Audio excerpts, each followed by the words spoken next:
Hi everyone, my name is Jenny and I'm back today to do another video. Today I'm going to be doing my weekly wrap up for the week of July 12th to July 19th. I have 7 books to talk about today and I somehow over the course of this week read approximately 1,400 pages. Not sure how that happened, especially because this week is the reading rush and I'm also planning to read a lot. So yeah, there's a lot to talk about here, so buckle your seatbelts, get a beverage of some kind, and let's just get started. So there's a couple books that I either can't talk about or I've already talked about in some depth in a different video, so I'm going to go over those ones first and then I'll get into the ones that I'll kind of talk about more in depth. So the very first one that I can't really say anything about that I finished this week was Red at the Bone by Jacqueline Woodson. I'm reading this for the BookTube Prize semifinals, and I will be putting a video out talking about all 6 of the books in that round at the end of this month on the 31st of July. So look out for that then, but I can't talk about this one, but I did finish it this week. The next one that I have already talked about somewhere else on my channel was Chintu by Jennifer Nzimbugo-Makumbi.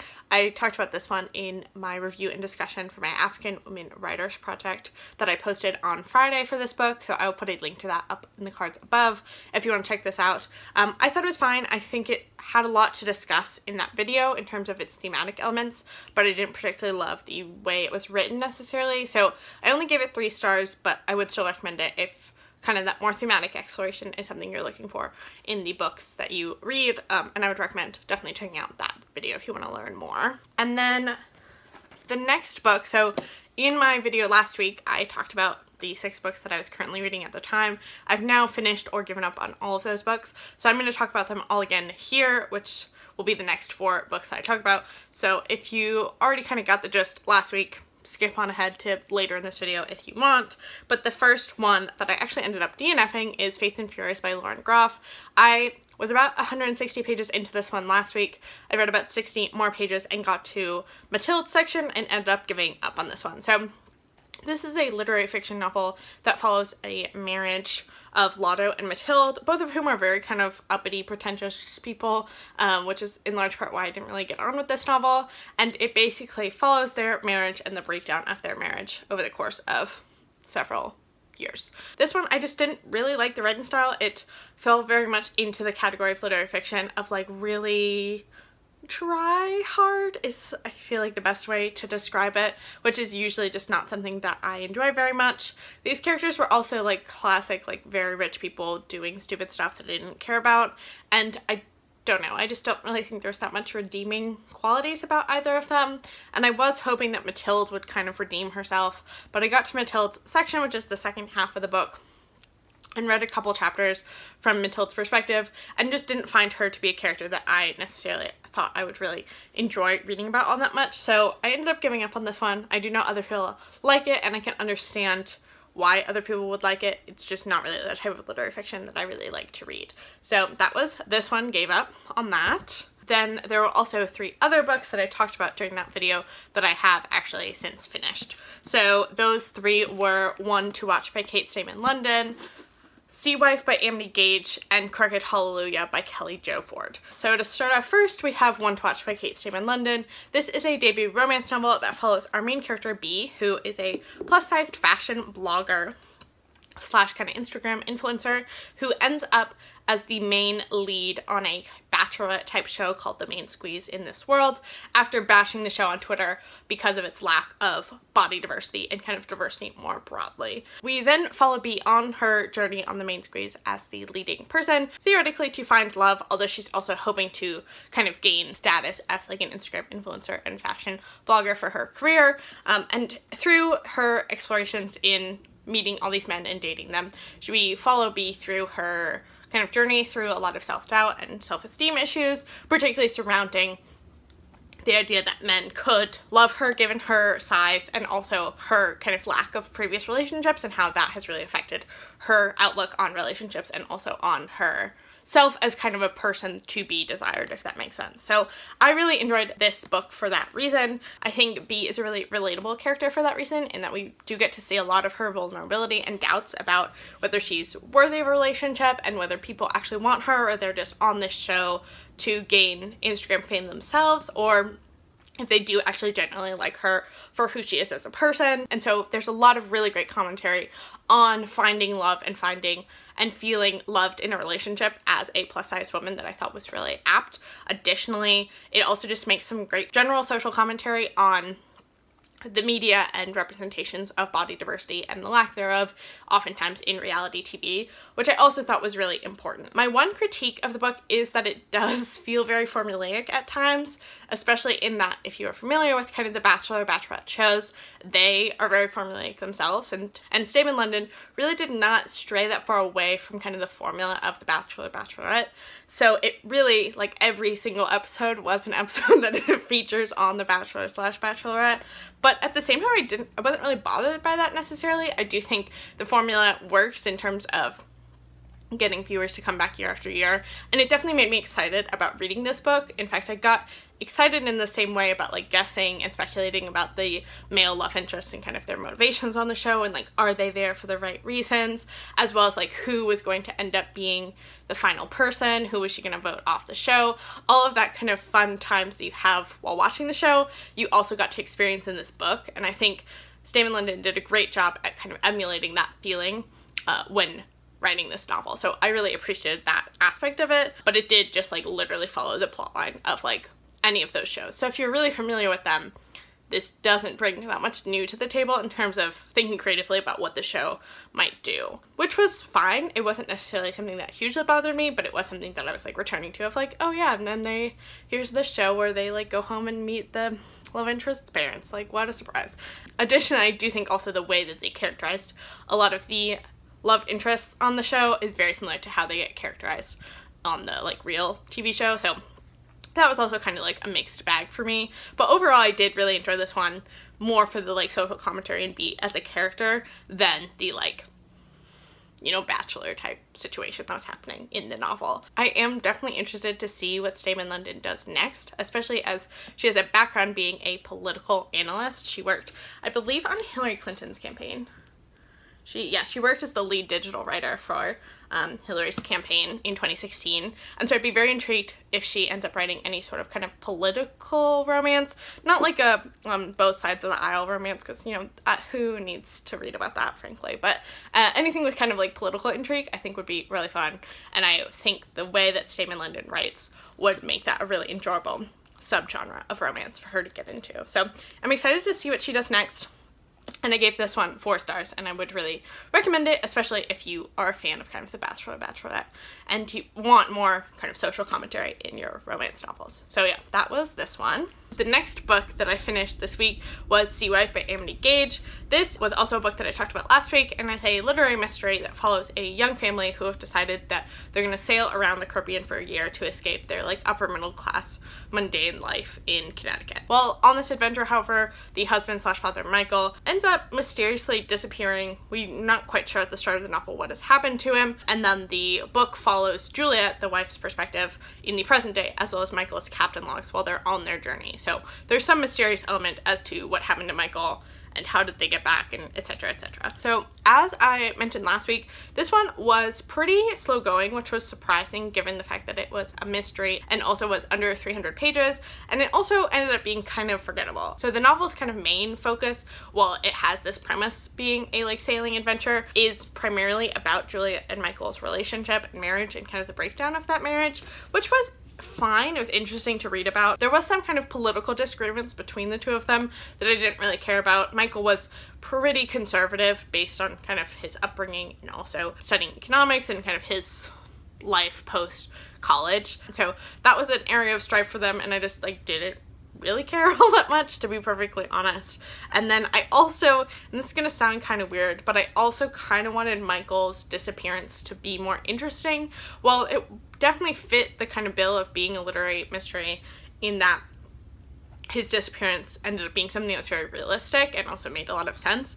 It just wasn't that exciting, so that was another thing that I was kind of wishing had been more interesting. I did find the writing to be engaging, and I would still recommend it if kind of literary mysteries interest you. Additionally, I found the kind of sailing terminology and the like sailing adventure part of it to be really fun. Definitely made sailing sound very challenging and scary and not something I'd want to do for an extended period of time. But overall, it wasn't really anything that I particularly loved or I think will really stick out to me in the future. But I'm glad that I read it, glad that I got it from the library, so it wasn't something that I spent money on necessarily, and I ended up giving it like 3 stars. So if it's something that sounds really interesting to you, I would still recommend it. It just wasn't a favorite for me necessarily. Next up, we have Crooked Hallelujah by Kelly Jo Ford, which, like One to Watch, is another debut novel, and this one I actually received as an e-arc from Grove Atlantic through NetGalley, so thank you so much to both of them for providing me with this copy. And this came out this past Tuesday, July 14th, so it's available now if you decide that it's one that interests you. So this one is partially or kind of in the middle between a novel told in stories and an interconnected short story collection that follows 3 generations of Cherokee women living in Texas and Oklahoma from about the 1970s until the near present / near future. And in these stories, Ford explores a lot of different themes such as religious extremism, intergenerational poverty, tumultuous and abusive relationships, and kind of just familial relations more broadly. However, well, I think those themes were really interesting, and I think Ford is exploring a lot of kind of history and connections in interesting ways. This one just did not really end up working for me, and I think that's in large part due to its form. So, as I said, it's kind of a mix between a novel that's told in stories and an interconnected short story collection. However, as short stories, each chapter did not really feel necessarily to me like a single unit, which is what you'd expect in an interconnected short story collection, nor did they feel cohesive enough to connect as chapters in one cohesive novel, as there were some of these short stories that followed like peripheral characters to the 3 women that were then not really explored later or had kind of solid connections to the 3 generations of the women that were the primary focus of the novel. I will say I think this novel could have also benefited to a similar form to Lot by Brian Washington, which is a collection of short stories, and that's how it was marketed, but it does have this interconnected, interwoven kind of long form story that's throughout the narrative. So kind of every other story is about this one character whose name I can't remember now, but it follows him through his entire life and kind of his experiences, but then every other story is one that's completely unrelated but takes place in Houston, where the kind of long form story takes place. So I think that could have benefited this novel had it had more stories about different characters that were kind of loosely connected in some way, or the chapters had been more cohesive and kind of had character development that connected the stories a bit better.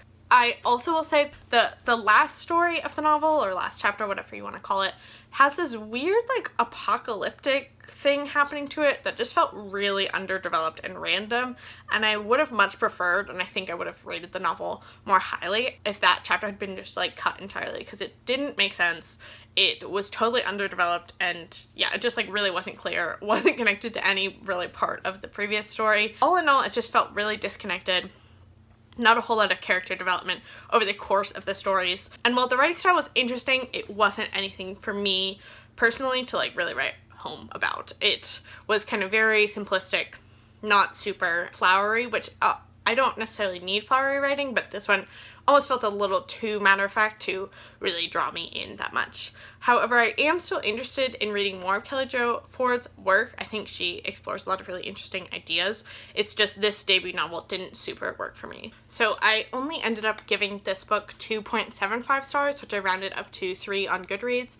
However, I felt particularly bad about that. One, because it was an arc, and I actually do try to enjoy the arcs, and like that's the reason I request them, is because I think I'll like them. But also because the vast majority of the lower rated reviews on Goodreads for this book, and hopefully this will change as it's now out available for purchase and more people will read it, but many of the early reviews of the book on Goodreads that are, 3 stars or lower feature at least a sentence, if not a whole paragraph, about how the book was not Indian enough for them, basically to kind of paraphrase what a lot of people said, which is messed up and like racist and not an appropriate thing to say. Kelly Jo Ford is a citizen of the Cherokee Nation, and so therefore whatever she as a member of the Cherokee Nation has to say about Cherokee identity and like being an indigenous person in America is like more relevant and valid than you as a white reviewer who like doesn't think this is Indian enough. But also there is a lot to me personally about impacts, the long-term impacts of colonialism and indigenous genocide like in America in this narrative, particularly about the intergenerational poverty element, the like Christian religious extremism can be tied back to the Indian schools. Like there's a lot of connections here for me in terms of the indigenous history, even if you as a white reviewer don't see like your typical stereotypical racist perceptions of what indigenous culture in America is.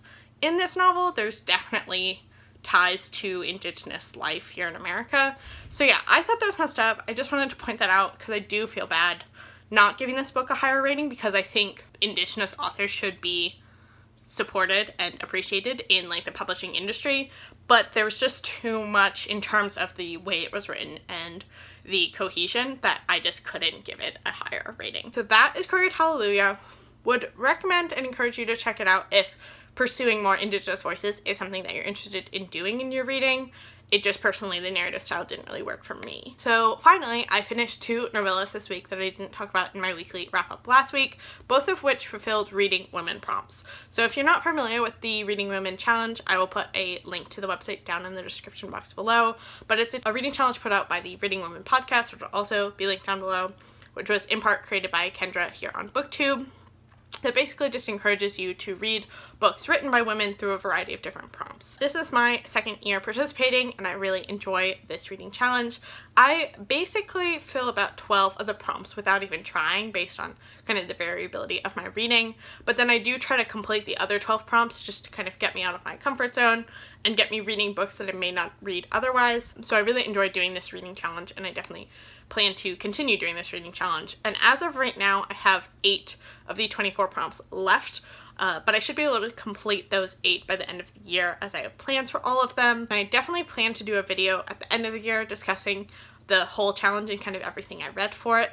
But if you'd like to see a video kind of updating mid-year or like 2nd, 3rd of the year, do let me know down in the comment section below and I'd be happy to do that. So first, to fill the Afrofuturism prompt, I read Binti Home by Nnedi Okorafor.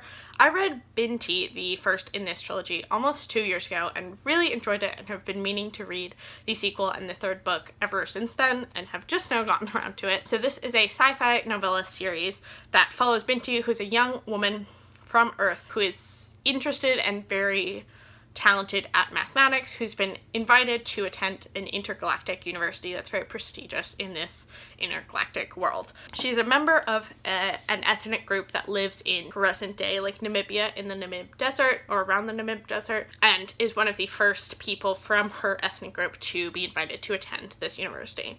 And so her story kind of follows from there over the course of these 3 novellas.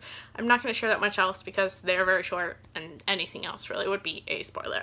So since this is the sequel, additionally, I'm not going to share anything else about what happens in this book specifically, as it does build a lot on the first book in the series. So I don't particularly read a lot of science fiction, especially because I think in large part the like science focus of science fiction is usually on like technology and computer science and physics, which are just the areas of natural science that I find the least engaging, which kind of on a non sequitur, or a sequitur really, these are connected ideas.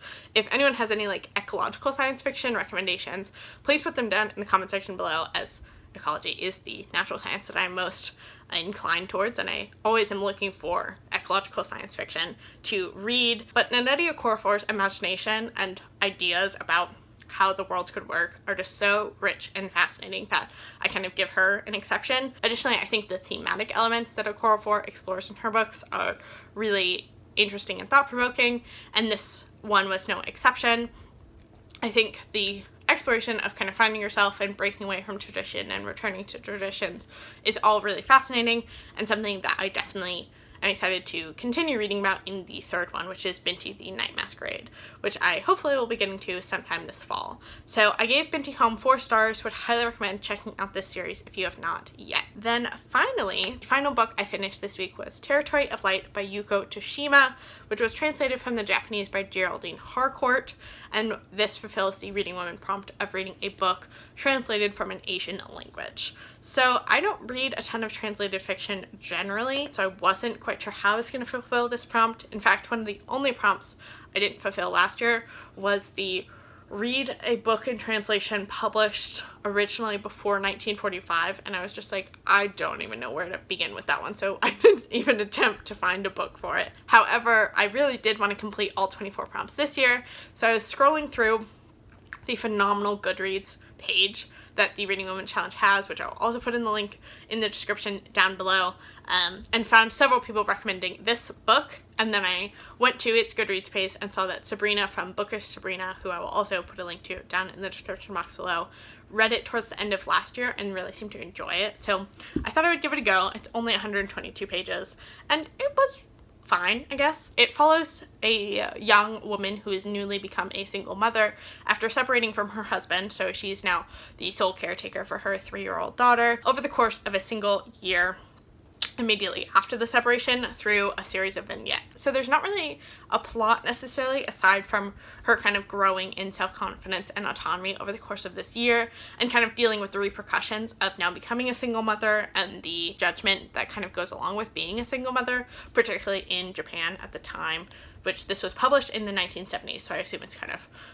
contemporaneous to that time. And I definitely enjoyed the writing style of this. I thought it was really engaging and I think provided a lot of food for thought in terms of being a single mother and the challenges of that and how the perceptions of being a single mother can impact your daily life. But I don't know if it'll be super memorable for me, especially because, as I said, it was just not really plot forward. It was kind of more these little slice of life vignettes. So if that's something that really engages you in terms of like slice of life, which is something I lean towards more in my literary fiction, I would recommend this one, but it wasn't an all-time favorite either. So I only gave this one 3 stars, but again, if you're looking for a book that fills this reading woman prompt or just a book in translation, I would still recommend it. So that is everything that I finished this week. This video I'm sure will be much longer than my other weekly wrap-ups because I read a lot.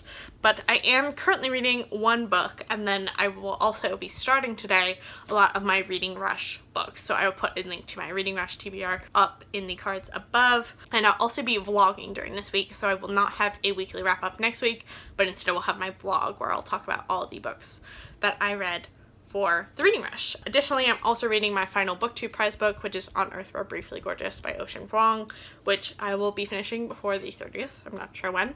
And again, I will be talking about this one in my BookTube prize wrap-up. So that is everything that I read this week. Let me know down in the comment section below if any of these books sound interesting to you or you want to talk to me about them. And I think that's everything. Have a great rest of your week, and I'll talk to you next time.